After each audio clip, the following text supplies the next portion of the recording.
الرحمن الرحيم. مشاهدينا الاعزاء في كل مكان، السلام عليكم ورحمه الله تعالى وبركاته. بنحييكم من داخل معرض مستقبل الاعلام الذي يحتوي على العديد من البرامج العلميه والتعليميه ومعارض التقنيه، وهذا المعرض هو ضمن الفعاليات المصاحبه للمهرجان العربي للاذاعه والتلفزيون المقام بمدينه الرياض بالمملكه العربيه السعوديه، والذي جمع العديد من التطورات في مجالات التكنولوجيا، وايضا جمع كثير من نجوم الاعلام والدراما ونجوم المنصات الفضائيه والتلفزيونيه وكذلك منصات التواصل الاجتماعي، واهتمام كبير جدا بكل المدونات وبكل صانعي المحتوى في العالم العربي. كاميرا البرنامج كانت هناك لتكونوا انتم ايضا معنا.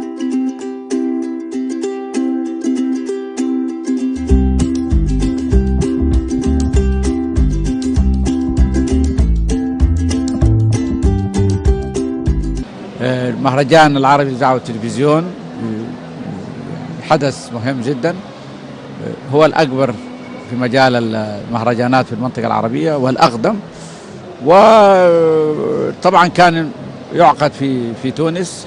21 دورة السابقة كانت عقدت في تونس وكان ناجح ويتطور، وانتقلنا الآن إلى المملكة العربية السعودية لأسباب كثيرة. طبعا شفتوا المعرض الآن صورتوه، من أفضل المعارض، يضاهي المعارض الدولية، والمشاركة فيه كبيرة، مشاركة في المجالات المختلفة، مجال التكنولوجي، مجال المحتوى، مجال الأقمار الصناعية، وكذلك مجالات أخرى غير إعلامية في مجالات الزراعة والطاقة وغيرها من المجالات. يجمع بين القنوات العمومية والحكومية والقنوات الخاصة في تزاوج مهم جدا. في السودان، وهي البلاد التي يجمعنا وإياها نسيج واثق العروة من حال التاريخ والجيرة والعمل المشترك. نحن لنا مع السودان سيرة ناصعة، ولنا في أهل السودان معنا هنا أيضا طيب الأثر. وأنا لا أستطيع إلا في هذه اللحظة أن أذكر حبيبي وصديقي ورفيقي المرحوم الناقد التشكيلي أحمد الخوجلي رحمة الله عليه، والذي أعطى لبلادنا جوهرة شبابه خدمة للثقافة والفنون. فأهلا بكم في هذا المهرجان مستقبل الإعلام، وأنتم إحدى غرسات رائعة. الله يحفظكم. نحن حضرنا هنا إلى هذا المهرجان في الرياض لحضور الدورة 22 لاتحاد إذاعات الدول العربية، وكلمة اتحاد الإذاعات والدول العربية دي أفتكر كلمة الناس يقفوا عندها. الذي جمع بين هذه الدول هو اللغة العربية، ودور الإعلام هو أن يحول هذه اللغة إلى لغة عالمية، ليتحول هو نفسه إلى إعلام عالمي يخاطب الناس مباشرة عن الأمة العربية إن شاء الله. ونتمنى لاتحاد إذاعات الدول العربية أن يوفق في هذا الاتجاه ويحسن صورة الأمة العربية إن شاء الله. ونتمنى أن تتكامل جهود وسائل الإعلام في العالم العربي إن شاء الله. وأنا أفتكر أنه في هذه الدورة أسعدنا كثيرا أن يكرم لنا أساتذة أمثال جمال مصطفى والأستاذ عوض جادين محي الدين. وأنا في هذه المحطة أقف كثيرا في تكريم الأستاذ عوض جادين. طبعا هو مستمر في لجان التحكيم المهرجان المسابقات العربية وغيره، ولكن عوض جادين هو حالة خاصة في مسرح الإعلام المرئي والمسموع، حتى ختم بيسونا لأنه هو الإداري المبدع عوض جادين، ويستحق مثل هذا التكريم. وأنا أفتكر أنه هذا يفيد الآخرين بيفتكروا نفسهم أنه الواحد أول ما تم السنين الخدمة ونزل معاشه وفارق. لا، الإعلامي أصلا مؤسسة هو في حد ذاته. وأنا أفتكر أن عوض جادين لا يزال هو مؤسسة إذاعية تلفزيونية، مؤسسة بتاعت أخبارية حتى، لأنه أينما ذهب لأي مؤسسة هو بصمته موجودة فيها. ولسه متواصلين معاكم مشاهدينا الاعزاء في كل مكان من داخل معرض مستقبل الاعلام، ومشاركه سودانيه كبيره جدا لعدد من رموز الاعلام السوداني والمهتمين والمختصين في مجال الاذاعه والتلفزيون. وواحده من اللمسات الجميله اللي تقدمت في هذا المعرض تكريم رموز الاعلام السوداني الاستاذ عوض جادين وكذلك الاستاذ جمال مصطفى. استاذ جمال، نحن سعيدين بك في المساحه دي، وبدايه خلينا نتكلم عن مشاركه السودانيين والاعلام السوداني الرسمي والخاص في هذا المهرجان. طيب، شكرا جزيلا، وانا اسعد كذلك.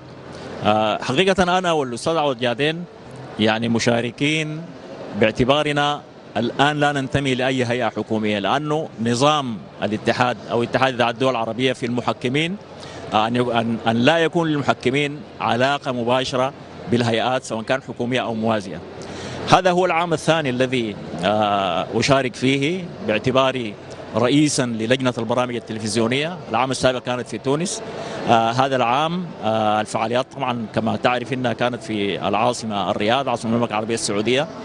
وحقيقة المنصة كانت منصة رائعة جدا، يعني أفلح الاتحاد في انه يقيم منظمة تحقق العدالة في التحكيم، يعني باعتبار انه انت لا تلتقي بأي من المحكمين الآخرين، وإنما نظام المنصة تعرض عليك البرامج وعندهم التقييم بتاعهم الأساسي فيها. فكانت هناك حقيقة لمسة بارعة جدا من خلال المنصة في أنك أنت تحكم برضا. وما أقوله الآن أن الاتحاد أفلح في أنه يعني يحسن من مستوى الإنتاج السمعي والبصري عموما، لأنه التنافس سنويا تنافس قوي جدا في مجال برامج السهرات، برامج الأطفال، برامج التوثيقية وهكذا يعني. فهذا العام أنا حقيقة شهدت أنه في طفرة كبيرة جدا مقارنة بالعام السابق. أستاذ جمال، يعني أنت الآن تجولت أكيد داخل هذا المعرض، إلى أي مدى ممكن الإعلام السوداني والقنوات السودانية الرسمية أو الخاصة تستفيد من التقنيات المتوفرة في هذه المعارض؟ والله أنا بفتكر مثل هذه المعارض هي المعارض نحتاج لها نحن، لأنه دائما مشكلتنا نحن في البنى التحتية بتاعتنا، وهذه فرصة لمشاركة قريبا من 100 شركة أو غيرها شاركت في هذا المعرض في مختلف الطفرات التكنولوجية. وشهدنا الآن توقيعا لبعض القنوات الفضائية في شراكات مع مؤسسات سواء كان إنتاجية أو مؤسسات هندسية، ونحن في حوجة إلى هذا. نحن في حوجة شديدة جدا إلى معارض مثل هذه. وحقيقة السودان يشارك في معارض كثيرة في الإمارات، في هذه أول مرة في الرياض، لكن الذي شاهدته الآن أن هنالك يعني مجموعة من الشركات والمؤسسات يعني أحدثت طفرة كبيرة جدا في مجال العمل الفضائي.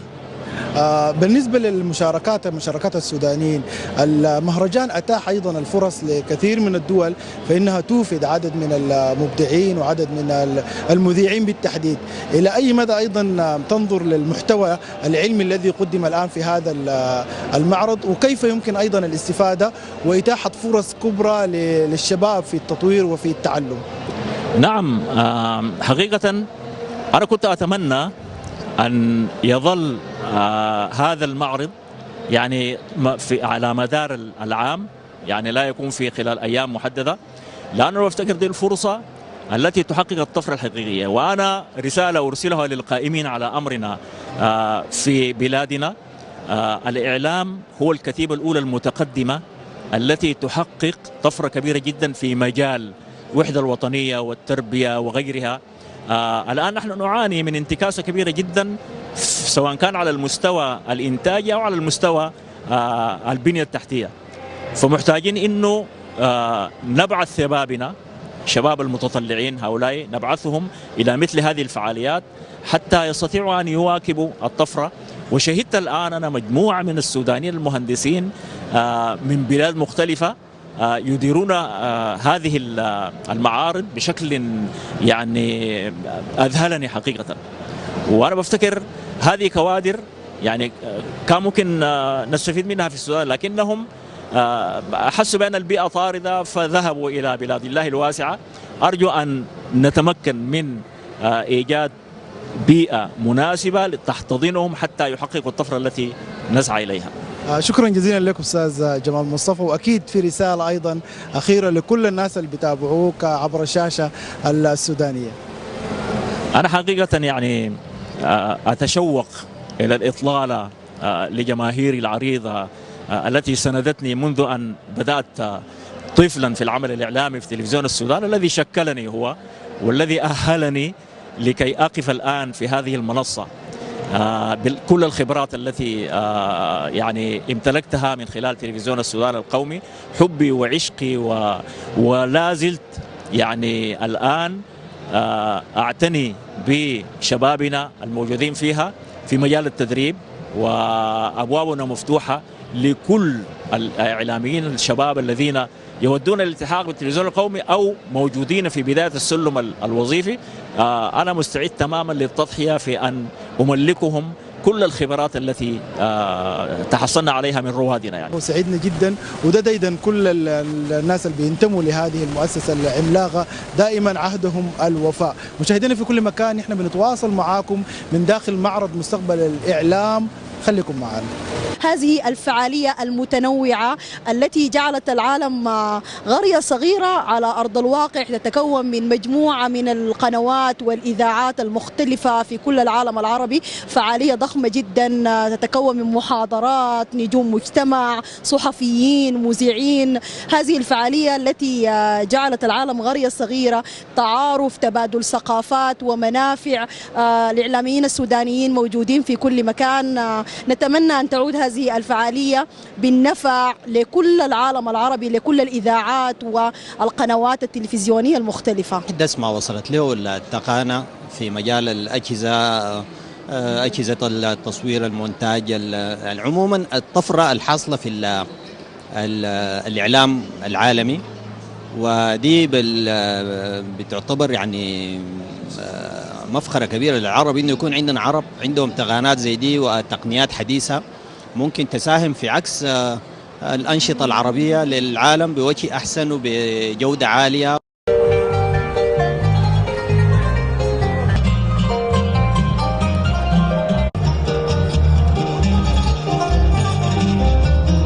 انتقال اتحاد إذاعات وتلفزيونات الدول العربية إلى العاصمة الرياض مكن العديد من الشركات الضخمة التي تنتج في مجال التقنية أو تقنية التلفزيونات والإذاعات أن تقدم الكثير من العروض. السودان واحدة من الدول التي شاركت في هذا المعرض، وأيضا جنى صناع الصورة والصوت في السودان فوائد كثيرة من خلال هذا التجوال.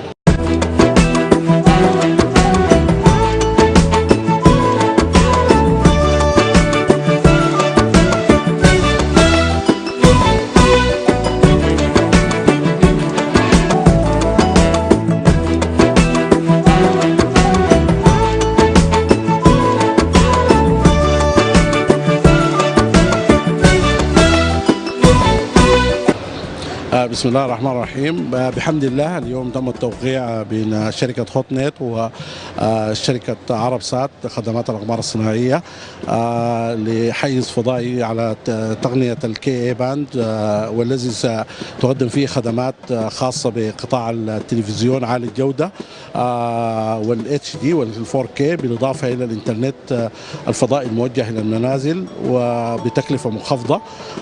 وإن شاء الله حيبدأ تقريبا بتغطية حوالي يعني 60 ل 65% من السودان في العام في المرحلة الأولى، ثم الانتقال إلى كل السودان إن شاء الله خلال العامين القادمين إن شاء الله.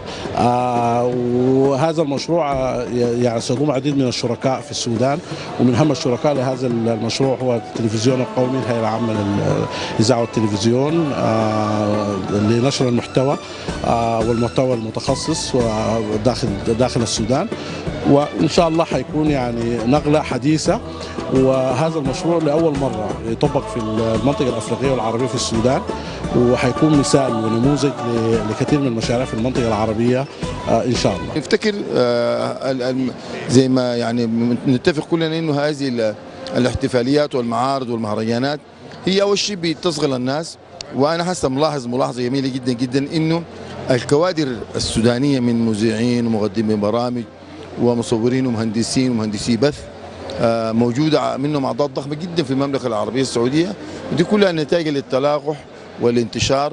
ونتمنى للسودان الحبيب انه مثل هذه التظاهرات الثقافيه الاحتفاليه في كل المجالات انه تكون عندنا منها برضه زي ما بيقولوا يصيبنا منها جانب ان شاء الله. وبفتكر كان في 2019 احتفاليه ضخمه جدا بتاعت مرور 50 سنه على تاسيس الاسبو. الاسبو تاسست اساسا عندنا في الخرطوم و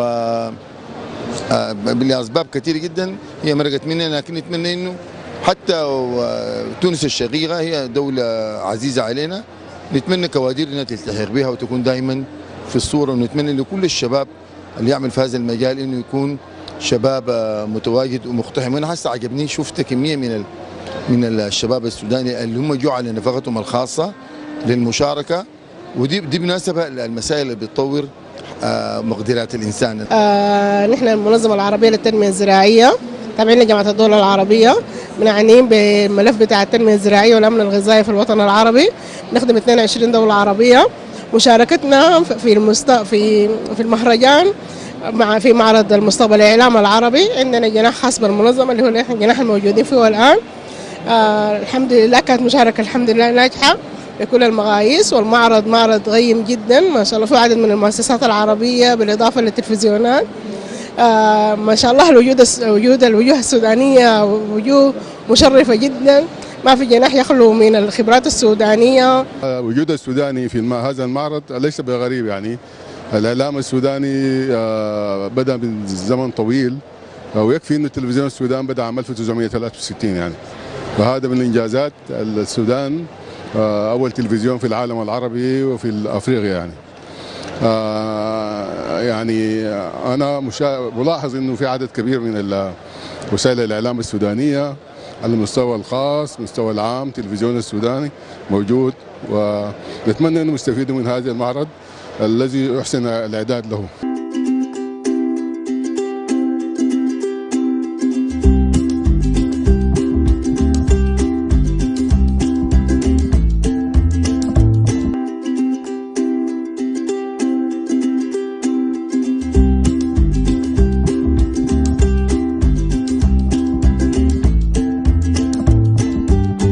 تقنيات جبارة جدا ومعارض عملاقة في مجال الصورة والصوت والإضاءة، وأيضا تلاقي فكري عربي وتلاقح ما بين الشباب ورواد الإعلام في العالم العربي. كان هنا في معرض مستقبل الإعلام بالمملكة العربية السعودية.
نحن اليوم متواجدين بمبادرة كريمة من مجموعة النخبة الإعلامية لتكريم الفنان والمنسق الموسيقي العالمي تيدي جام وعدد من الإعلاميين والمؤثرين السودانيين اللي مهتمين بالفعاليات الترفيهية السودانية بالمملكة العربية السعودية.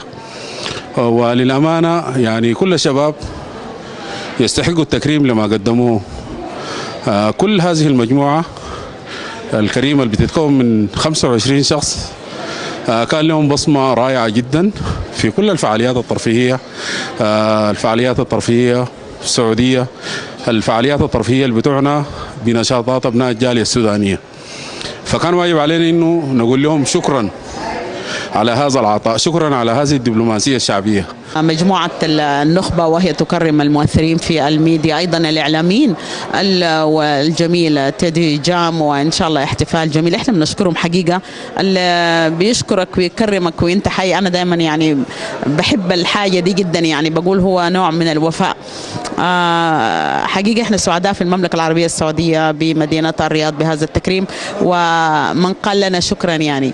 وأنا أعتقد إنه الأستاذ عمر المونة والأستاذ عيسى الأنصاري، كل من قام بهذا العمل الجليل، الأستاذ علي القحطاني، الأستاذ محمد السعيد، كل من قام بهذا العمل في تكريم الإعلاميين اللي قدموا للمملكة العربية السعودية الكثير، أيضا للسودان، واللي كانوا دائما موجودين على هبة الاستعداد في أنهم هم يقدموا الكثير والكثير. أنا أعتقد أنه المغترب السوداني يعني لم يتوانى لحظة أو يبعد لحظة عن السودان، بل كان موجود دائما في كل المحافل. شكرا في البدء لقناة السودان على هذه الاستضافة، وعودتنا القناة دائما بتلاحق كل الأنشطة السودانية في المملكة. بالنسبة للتكريم أتشرف جدا بأن أكون ضمن هذه الكوكبة اللي بتكرم من قبل بالميراث العربية ومجموعة النخبة الإعلامية. افتكر انها لفتة بارعة جدا ومبادرة غير مسبوقة. يمكن لأول مرة المؤثرين السودانيين يجدوا تكريم مباشر من شراكة سودانية سعودية، وافتكر انه هذا يعني دي مبادرة محفزة جدا لكثير من المبدعين اللي ما وصلتهم المبادرة على اساس انه يقدموا ابداعاتهم الفنية والترفيهية والإعلامية.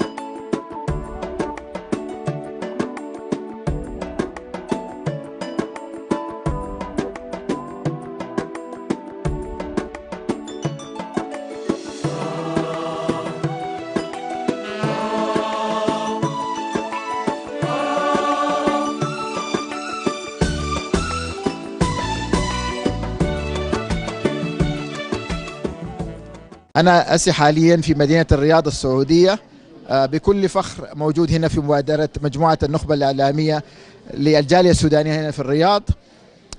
حبيت أشكركم كلكم على التكريم، بجد يعني حاجة مشرفة لكل السودانيين خارج الدولة.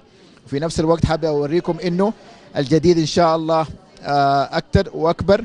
أحييكم برضو على دعمكم الجديد لأغنية يا سلام مع الأستاذ إيمان الشريف، وبقول لكم إن شاء الله في أعمال قادمة جديدة إن شاء الله. طموحي طبعا كزول سوداني إنه أوصل صوتنا كخاماتنا السودانية برا السودان، إنها تصل للعالمية وتخش السباقات العالمية، لأن مواجبنا نحن إن نخش السباقات العالمية عشان نقدر نتعرف على الدول الثانية والشعوب الثانية، وفي نفس الوقت يتعرفوا علينا وعلى شنو التراث بتاعنا وعلى خاماتنا الصوتية السودانية اللي هي أنا شايفها تستاهل أن تخش السباقات العالمية. سودانا سودانا سودانا.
أحييكم من قاعة الوليد بالرياض برفقة المصور معاوية محمد أحمد، ونحن نحتفل برجل من بلاد الغربة، رجل مبدع، حسن عبد المحمود. الكل أتى هنا ليكرمه في قاعة الوليد. حيكون في احتفال كبير جدا بهذه المناسبة الجميلة، ونحن في السودان نهو أوطاننا، كان رحلنا بعيد نطرى خلاننا، نطرى جلساتنا في ضفاف النيل، والسواقي تدور في سكون الليل، والقمار تعيد لحنك التنزيل، والوتر يشدو، والطبيعة تسيل توحي ألحاننا إلى محاور الاحتفال.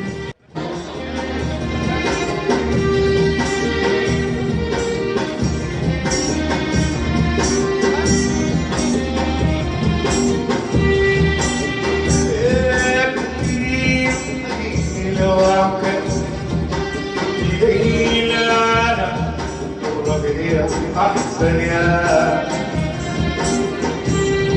كنا ليك لي وحيي لواقع لا لا الربيع أحسن يا الربيع في جواني مثل سحاب الربيع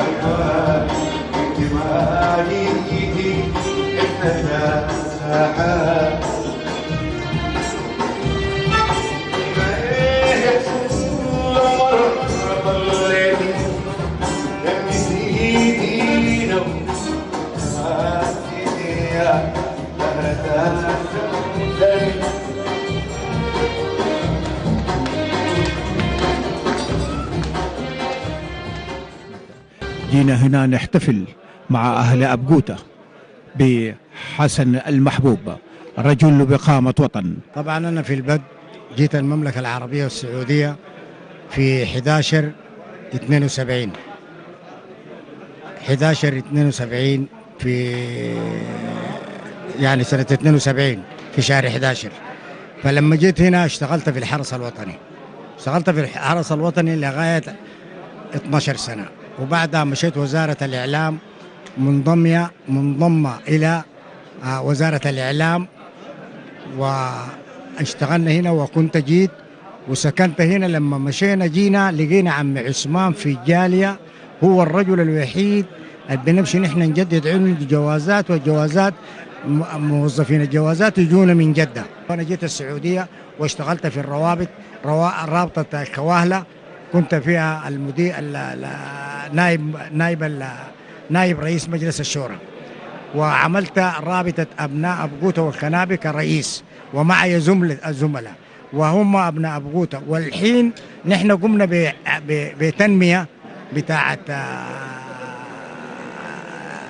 أسفلتي وتنمية للمنطقة، وسبقونا طبعا أخوانا لنا، وعندنا الدكتور عبد المولى والدكتور فضيلي، هم ديل أصلا أساس أهل التنمية في أبقوتة، ودكتور الفاتح ويوسف مضوي، هذيل اللي علمونا نحن الشغل. عرفناه خلال مسيرة طويلة، خلال 20 عام في المملكة العربية السعودية، مشاركا في كل الفعاليات التي تهم السودانيين والجالية السودانية، وكل الملمات وكل الأعمال الخير وكل النوائب التي ألمت بالبلد أو أبناء الجالية في الرياض، كان مشاركا وفاعلا وموجودا، والله ما احتجناه في شيء إلا وكان حاضرا بأسرته، بماله، بجهده، بمشورته.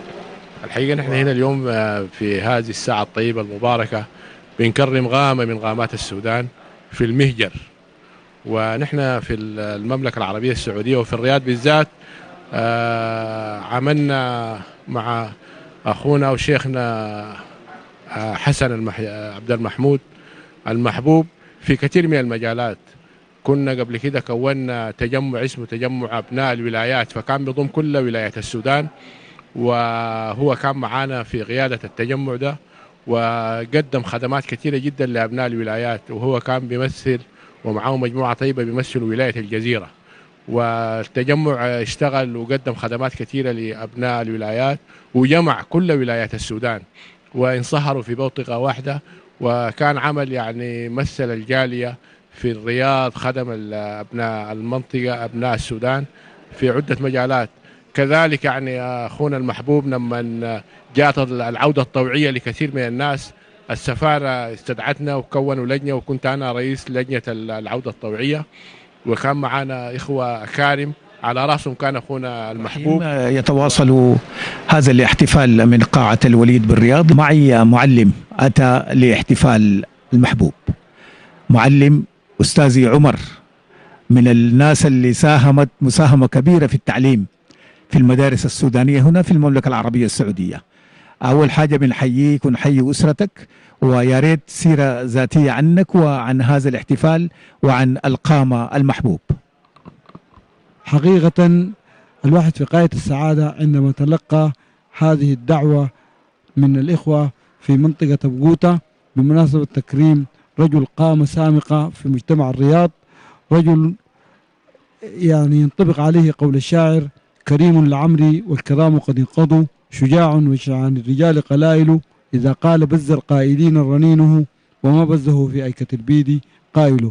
التحية لهذا الرجل القامة، لهذه العلامة المضيئة وسط أبناء الجالية السودانية بالرياض.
جميع المشاركين في هذا التكريم الذي يليق بوالدي العزيز حسن عبد المحمود، الذي قدم الكثير لأبناء أبقوتة والكنابي.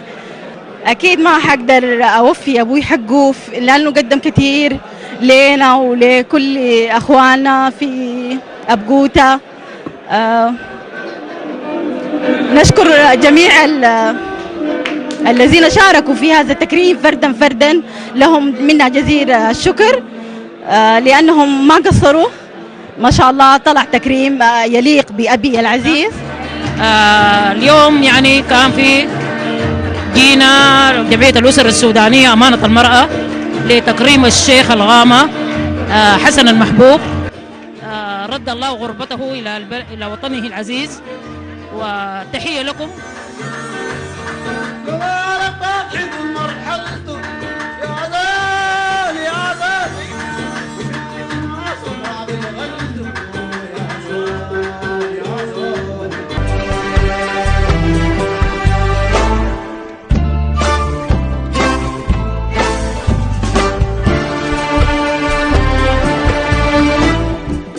مرحبا بكم. ودائما النجاحات الكبيرة والعظيمة بتجي نتاج لمثابرة وبتجي نتاج لاجتهادات كبيرة. جمعية الأسر السودانية واحدة من الجمعيات اللي جسدت هذا المعنى الحقيقي داخل أبناء الجالية السودانية بالرياض. استطاعت في فترة 4 سنوات أن تخلق لنفسها قاعدة جماهيرية بالمحبة وبالسلام وبالتعاضد وبالتآخي ما بين كل أبناء الجالية السودانية. اليوم هي تحتفل بالعيد الرابع لتأسيس الجمعية. كاميرا البرنامج كانت هناك لتكونوا أنتم أيضا معنا.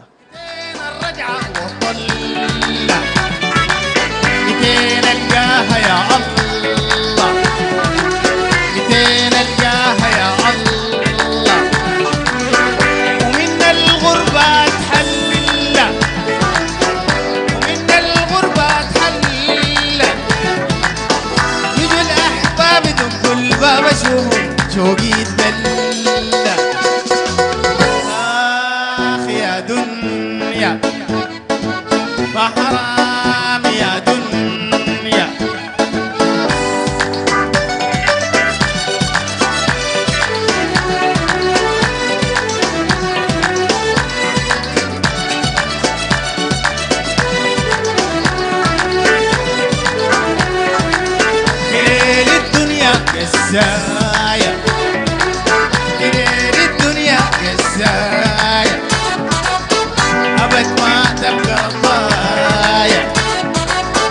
أبد ما تبقى رضايا، عيون في الغربة بكايا، عيون في الغربة بكايا، عيون في الغربة بكايا، ودموع تمشي ودموع جاية.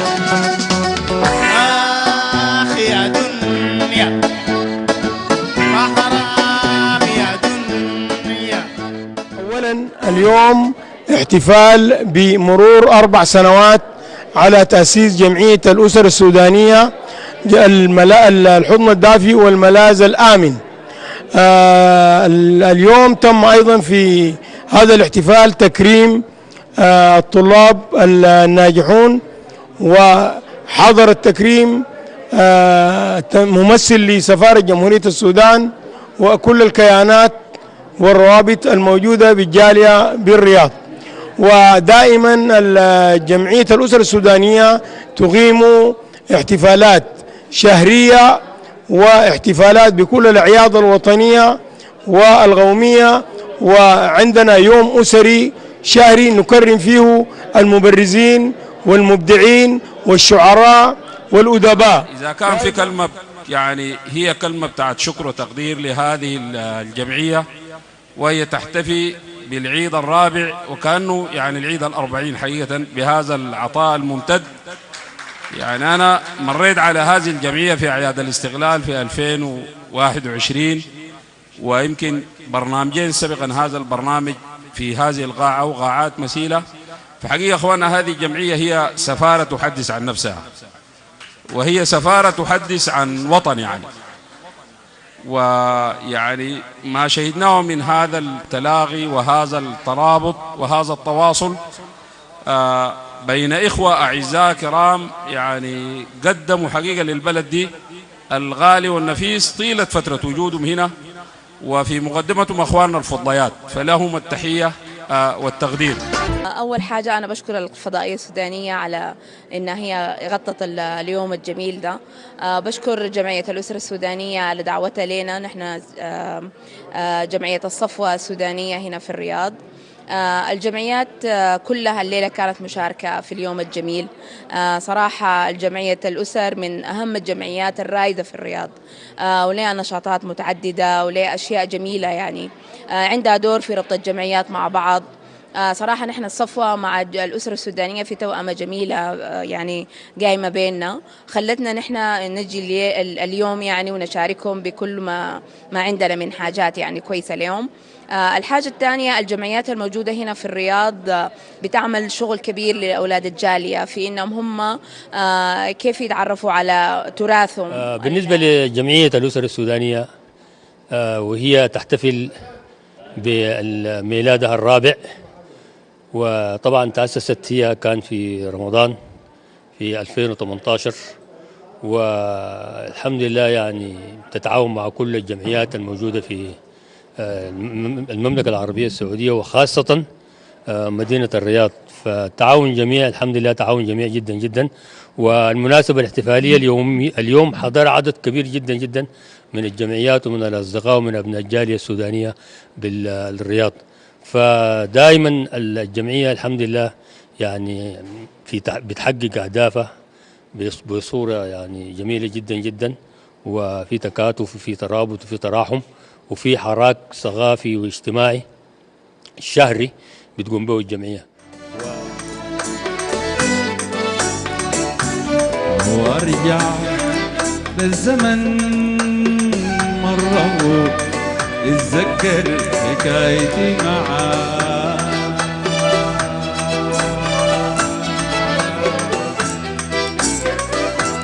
تلاقي قصة جت مرة ما راعيت شعور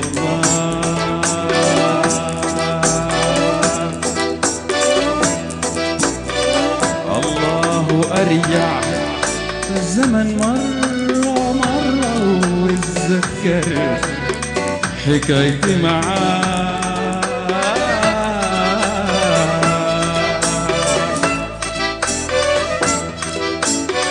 تلاقي قصة مرة وما راعيت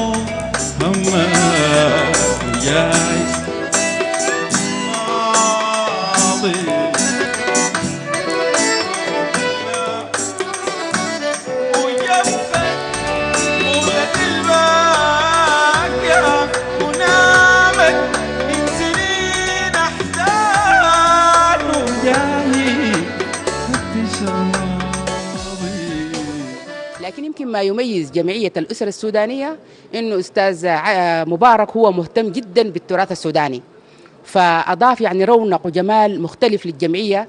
ويمكن إحنا نكون عارفين إنه يعني نحن في الرياض يعني أبنائنا أبناء المهجر هم اتولدوا هنا ودرسوا هنا، فكانت يعني جانب جميل جدا إنه أولادنا وبناتنا من خلال الجمعية يقدروا يعرفوا كثير عن يعني بلدهم وعن سودنتهم وعن تراثهم، ودي يعني عملت شغل جميل جدا في الجمعية.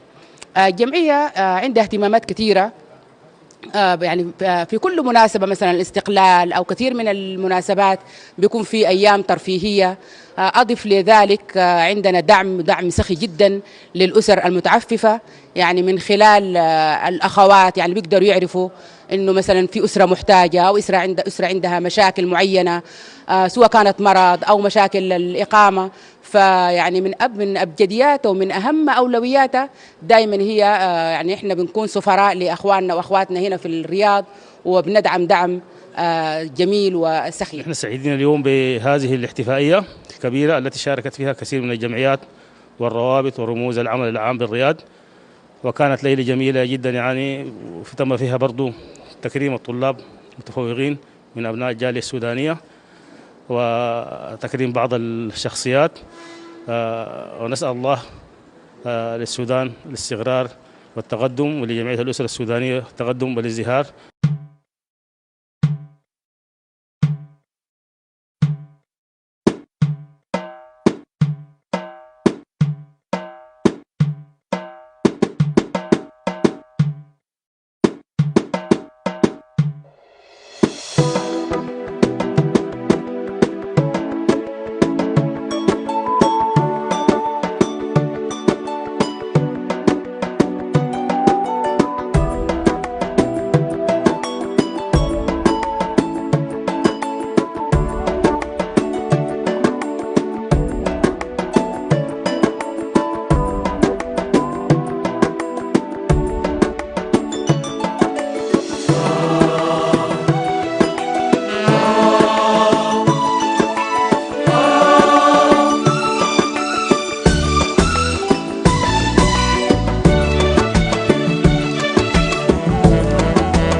بداية أود أن أتقدم بالشكر والتقدير لبرنامج وطن القماري ممثل في أخونا الأستاذ الإعلام أشرف، والذي ما فتح يعني أنه يغطي كل فعالياتنا هنا في منطقة الرياض. ما أشكر كل الأخوة الذين حضروا معنا فعالية هذه الجمعية والتي ولدت بأسنانها. هذه الجمعية التي مضى على تأسيسها اليوم 4 سنوات من العطاء والبذل والجهد، وكما شاهدتم الجو الذي عاش فيه الأخوة من الجالية السودانية كان كله جو معافى، تخللته كل الأشياء الجميلة من أغنيات ومن كلمات وغيره من الأشياء. هذه الجمعية ليست هدفها الغناء والرقص، ليس ذلك، وإنما هي جمعية أيضا تكافلية لها يعني باع طويل في كل المجالات الخدمية، في مجال الفيضانات ومساعدة الضعفاء ومساعدة المعوزين ومساعدة المحتاجين وكل الجالية السوداني وكل من له مشكلة، فإن الجمعية لها يعني يد طولة في كل هذه الأشياء. وما يميز الجمعية اهتمامها بالتراث، اهتمامها بالأجيال، ترابطها ودعمها للطلاب وتحفيزهم للإبداع، وذلك من خلال تكريمهم والاهتمام بهم، ويتمنى أنه نشوف معاها سنوات أحلى وأجمل بإذن الله. انفض السامر وانتهت فقرتنا لهذا اليوم، ولكن قطعا جمعية الأسر السودانية ستواصل هذا العطاء الذي بدأته من قبل 4 سنوات، مشوار للعطاء وللتآخي ولخدمة أبناء الجالية السودانية بالرياض. حتى الملتقى، هذه تحياتنا جميعا. هيثم نوح، وائل قمر، والسلام عليكم ورحمة الله تعالى وبركاته.